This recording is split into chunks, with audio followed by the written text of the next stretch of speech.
I paid my sister's rent, cleared her debt, and even let her borrow my car. But when she crashed it, she called the cops on me. My parents backed her up. So I gave them a gift they'll never forget. My name is Michael Carter, and I'm 32 years old. I've spent most of my adult life cleaning up after my younger sister, Jessica, patching up her mistakes, covering her bills, and stepping in whenever she managed to screw something up. And she always did. Jessica was 26 but acted like she was 16. She had never held a stable job, never saved a dime, and never learned to take responsibility for anything. Somehow, that had become my problem. Our parents, David and Linda Carter, had decided long ago that Jessica was too fragile for the real world. Mom always said she was a free spirit who needed time to figure things out. Dad simply refused to deal with her at all. So, when she dropped out of college and moved back home, they made it my responsibility. Michael, you're older. You've always been the responsible one. Jessica just needs a little help, that's all. She'll grow up soon. That little help turned into years of financial drain. I paid her rent when she couldn't make it. I covered her credit card debt when she maxed it out on clothes and weekend trips. I paid her car insurance because she forgot. And each time, I told myself, she's my sister. She'll get it together eventually. She never did. And this time, she had gone too far. It started with a text, short, casual, as if she hadn't done anything wrong. Jessica, hey, took your car for the weekend trip. You weren't using it anyway, right? I stared at my phone, the words not fully processing. My car. The one I worked overtime for, the one I made monthly payments on. I called her immediately, my heart pounding. What do you mean you took my car? I asked, my voice tight. Jessica sighed, like I was the one being difficult. Relax, Mike. It's just for the weekend. We're going up to the cabin, remember? I never said you could take my car. You weren't even home. What's the big deal?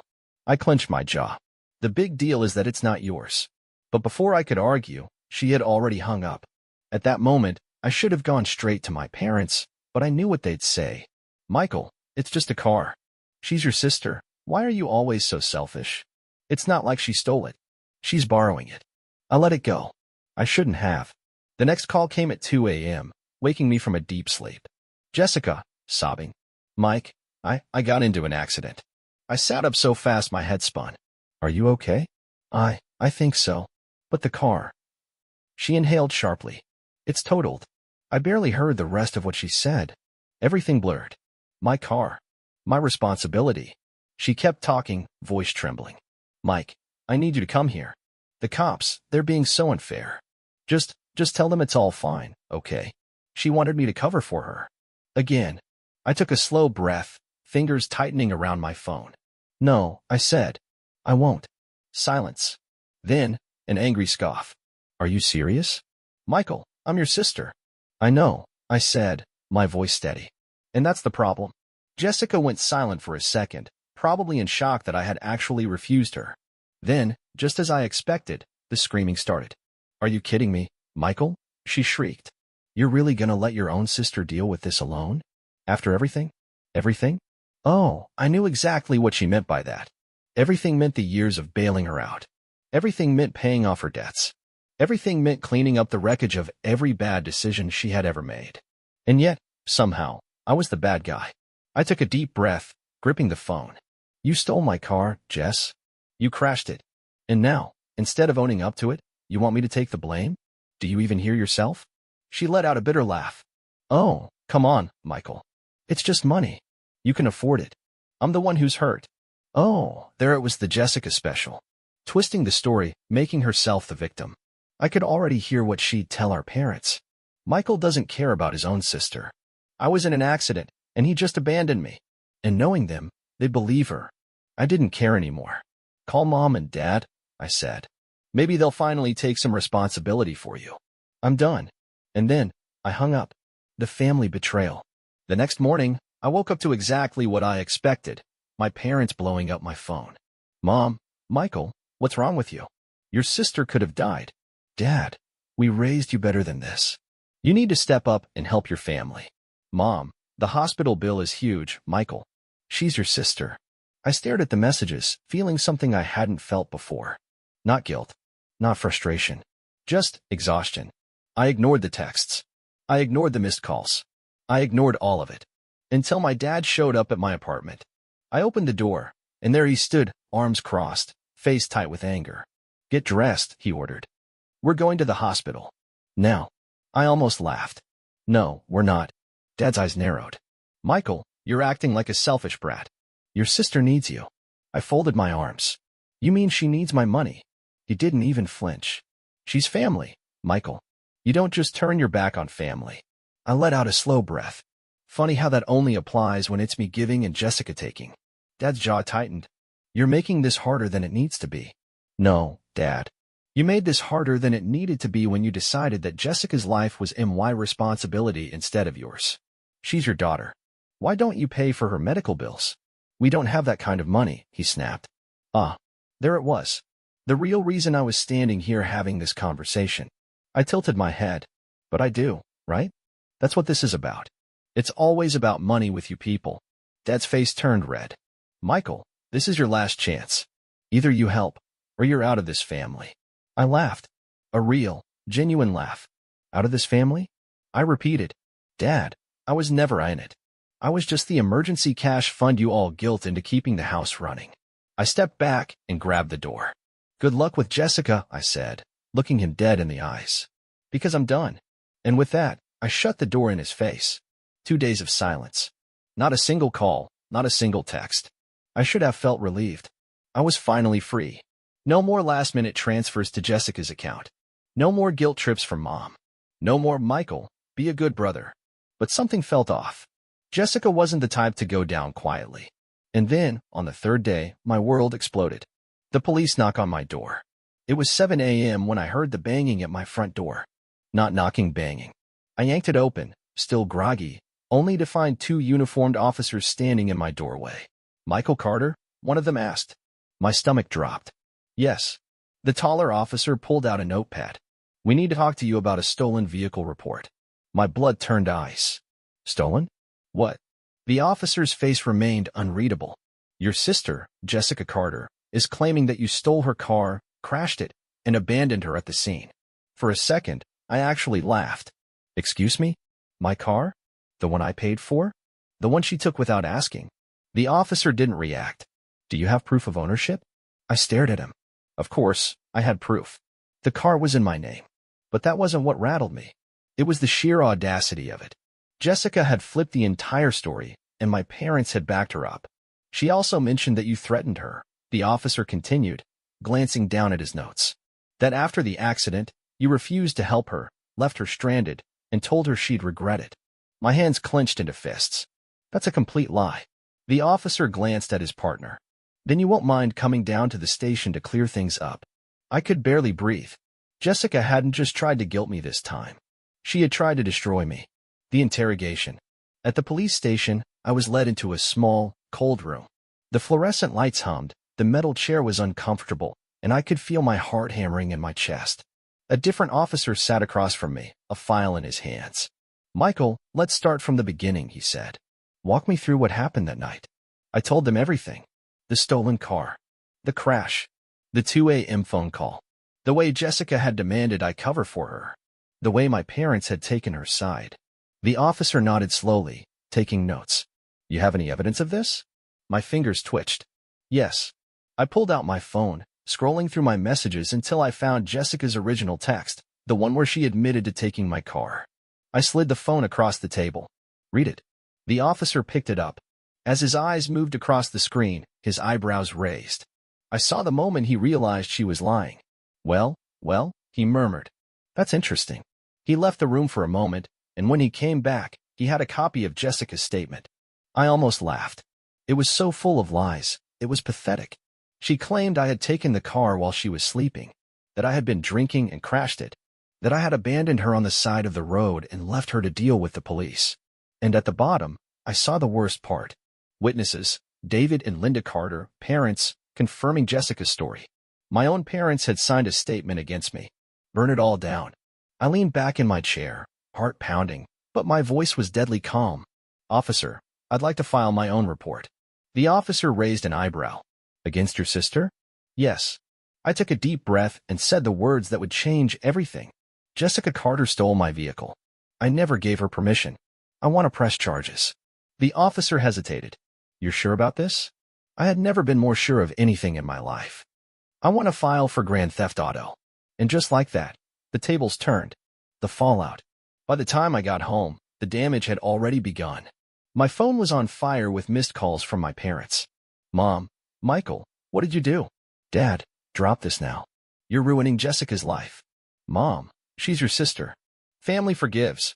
And then, finally, one last message from Jessica herself. Jessica, you're dead to me. I stared at the screen, my heart pounding.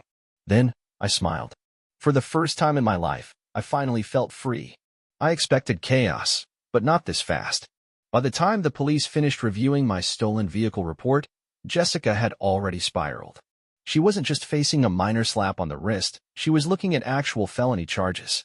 Grand Theft Auto wasn't a joke, and neither was filing a false police report. But the real fireworks started when she lost the one thing she cared about most, her job. Jessica's downfall begins. It was the next morning when I got the call.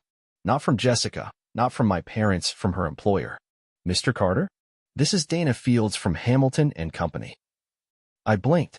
Jessica worked for Hamilton and Company. Why were they calling me? Yes. I answered cautiously. Dana cleared her throat. We're calling regarding an ongoing investigation into an employee, Jessica Carter. Your name came up in a police report, and we were hoping to verify some details. My heart skipped. I kept my voice even. What details? Your sister listed you as a character witness for an internal review we're conducting. We just wanted to confirm if she was involved in any legal matters that could affect our case. I almost laughed. Legal matters? You mean like stealing my car and filing a false report to get me arrested? Dana went quiet. Then, after a beat, I see. That's all we needed. Thank you, Mr. Carter. Click. It took less than 3 hours for Jessica to start calling me. The breakdown. First call, 10:37 a.m. I ignored it. Second call, 10:42 a.m. Ignored again. Third call, 10:45 a.m. Jessica's name flashed across my screen, but this time, she left a voicemail. I hesitated for a moment, then played it. Michael, I swear to God, you ruined my life. What is wrong with you? They fired me. Do you hear me? They fired me. I hope you're happy, you absolute disaster. I deleted it before she could finish. Fourth call, 11:02 a.m. I answered. Jessica. Her voice was shaky, but not because she was sorry. Because she was furious. You need to fix this. I laughed. Fix what? You mean the mess you made? I didn't make a mess, she shrieked. I lost my job, Michael. My apartment isn't even paid off. How am I supposed to survive? I took a deep breath. Not my problem. She went silent for a second. Then, the desperation kicked in. Michael, you know I didn't mean for things to go this far. You filed a false police report against me. But I was scared. And Mom and Dada. Don't bring them into this. My voice was cold. You made this choice. You thought I'd just roll over like always. You thought I'd clean up your mess. But guess what, Jess? I'm not your safety net anymore. Silence. Then, her voice changed. The fake sweetness, the same voice she used when she was trying to manipulate people. Mike, please. I need your help. I don't have anywhere else to go. There it was. She wanted money. Jessica didn't care about the damage she'd done. She wasn't sorry. She was scared. Scared because, for the first time, I wasn't rushing to save her. I let the silence stretch. Then, slowly, I said, Welcome to reality, Jess. And I hung up. My parents' final plea. I knew my parents wouldn't let this go. By that evening, I heard a car pulling into my driveway. I sighed. Here we go. I opened the door before they could knock. Mom and Dad stood there, arms crossed, expressions set in stone. I didn't even invite them in. What do you want? I asked. Mom's voice was sharp. You need to fix this, Michael. I crossed my arms. Fix what? Dad scowled. Your sister. She lost everything because of you. I laughed out loud. Because of me? Or because she lied to the police? Mom's eyes narrowed. She was desperate, Michael. She didn't know what else to do. She could have taken responsibility for once in her life. Oh, and you're so perfect? Mom snapped. You've never made mistakes? Not ones that got innocent people arrested. I shot back. Mom's lips pressed together. Michael, she's your sister. If you don't take her in, she'll be homeless. And there it was. They wanted me to let Jessica move in. I looked them both in the eyes. No. Mom gasped like I'd slapped her. Michael, you didn't listen to me when I said I was done. You took her side. You called me selfish. You backed her lies. And now you want me to open my home to her? Dad's voice was low. We're family, Michael. Family forgives. I exhaled slowly. Then, I said the words that sealed my fate. Not this time. Then, I shut the door in their faces. I heard Mom gasp. Heard Dad mutter something under his breath. But I didn't care. I locked the door and walked away. Jessica's rock bottom. 3 days later, I got the final message. Jessica, I'm leaving town. You really ruined everything. You know that? You got what you wanted. Hope you can live with yourself. I sat there, staring at the text. Did I feel guilty? No. Because for the first time in my life, I had chosen myself. The final goodbye. Jessica was gone. The family group chat had gone silent. No calls from my parents. No more guilt trips. No more messages demanding money. Nothing. For the first time in years, I was truly alone. And yet, I felt empty. I should have felt relieved. After all, I had one.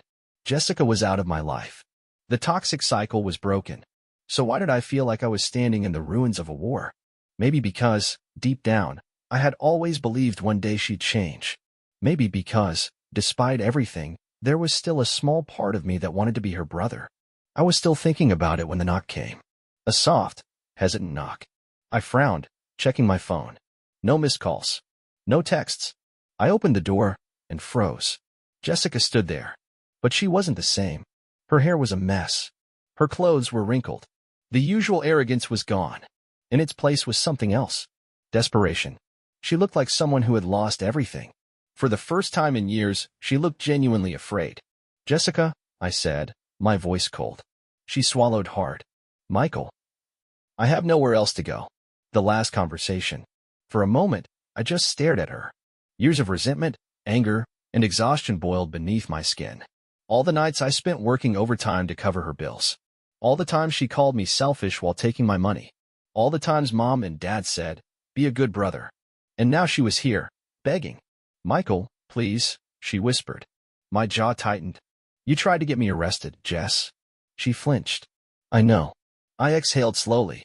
You expect me to just forget that? Jessica looked down. I don't expect anything. I have nothing left. I studied her. She wasn't lying. Her job? Gone. Her apartment? Evicted. Her friends? Nowhere to be seen. For the first time, Jessica was truly alone. She let out a shaky breath. I don't need money. I don't need a place to stay. She hesitated, her voice cracking. I just need my brother back. And there it was. Not a demand. Not a manipulation. Just the raw truth. For the first time since this all started, she looked like my little sister again. And that scared me more than anything. Because deep down, I knew. This was the moment I had to choose. The decision. I took a slow breath. All my life, I had been the safety net. The one who cleaned up the mess. And I knew that if I let her back in, even just this once, nothing would ever change. Jessica needed to fall. She needed to hit rock bottom. Because as long as she had someone to catch her, she would never learn. She must have seen the decision on my face because her eyes filled with panic. Michael, don't do this, she pleaded. I swear, I'll change. I'll prove it to you. Just give me a chance. I exhaled sharply. I gave you 100 chances. Her face twisted. You're my brother. You're supposed to help me. There it was. That same entitlement. That same expectation that I would always be there. My hands clenched into fists. And what about you, Jess? What have you ever done for me? She blinked. What? I mean it. What have you ever done for me? I stepped closer. You took my car. You destroyed it. You tried to have me arrested. You lied to our parents. And now, when you have nowhere else to go, you show up and expect me to forgive you? Her lips trembled. Michael, I thought we were family. I stared at her for a long moment. Then, quietly, I said, a family doesn't do what you did to me. She inhaled sharply, as if I had just slapped her. I shook my head. I hope you figure things out, Jess. I really do. But I can't be in your life anymore. Her breath hitched. Michael, please. Goodbye, Jess.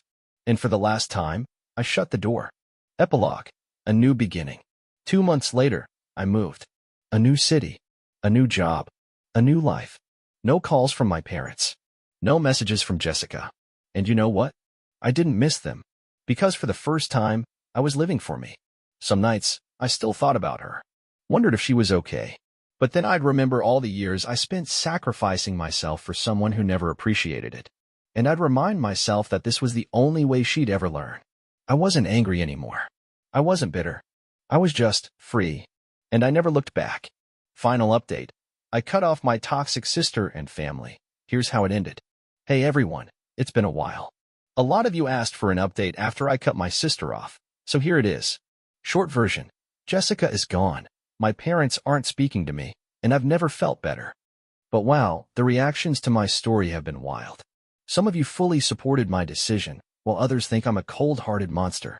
So let's talk about it. To those who supported me, I truly appreciate all the encouragement. So many of you shared your own stories about cutting off toxic family members, and it really helped me feel less alone. Setting boundaries is never easy, especially when you're raised to believe that family means sacrifice. But at some point, you have to ask yourself, sacrifice for who? And at what cost? Jessica had years to change. She had every opportunity to take responsibility for her actions, but instead, she doubled down, lied, and tried to destroy my life. Choosing myself wasn't selfish, it was necessary. And honestly, the peace I feel now is something I never thought I'd have. To those who think I went too far, I hear you. I know cutting off family is a big deal, and I don't take it lightly. Some of you think I should have forgiven Jessica, helped her get back on her feet, or at least tried to repair things with my parents. But my question is, why is the burden always on me? Why should I be the one to fix things when I wasn't the one who broke them? Why should I forgive someone who not only stole from me, but tried to ruin my life with a false police report? Why should I keep giving chances when every single one was thrown back in my face? At some point, enough is enough. And I reached that point. Where things stand now. Jessica is out of my life. Last I heard, she bounced between friends' houses before disappearing off social media. My parents are still mad at me. They haven't spoken to me since I refused to take her in. I'm happier than ever. New job, new city, no more guilt. So, what do you think? Who was right? Those who supported my decision, or those who think I should have handled it differently? Let's hear it.